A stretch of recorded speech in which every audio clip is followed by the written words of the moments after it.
Dans ce chapitre, j'apprends qu'il existe une intelligence cosmique présente en toutes choses. Cette intelligence est la seule substance réelle, celle qui émane de toutes les choses. Cette substance est intelligente, c'est l'Esprit de Dieu. Sans substance, il ne peut y avoir d'intelligence. La pensée ne peut être une fonction ou une vibration, elle doit être dans la substance. L'homme réel est la substance pensante, mais l'homme est limité. L'intelligence cosmique de laquelle l'homme a jailli est illimitée et viendra du Père, comme l'a souligné Jésus. Jésus a exhorté les gens à s'éveiller spirituellement, à écouter sa voix et à devenir comme lui.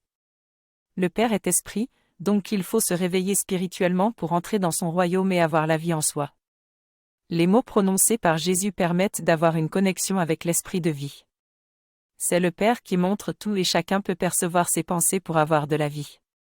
Dans ce chapitre, j'apprends que si je veux accomplir le désir de Dieu, je dois chercher la vérité.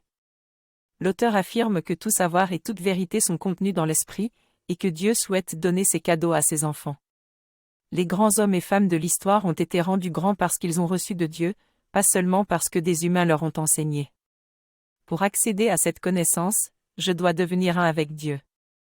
L'auteur cite un extrait de Hamsom pour expliquer la relation entre l'homme et Dieu et l'importance d'être humble face à notre connaissance limitée. Je prends l'engagement de me concentrer sur la recherche de cette unité consciente avec Dieu.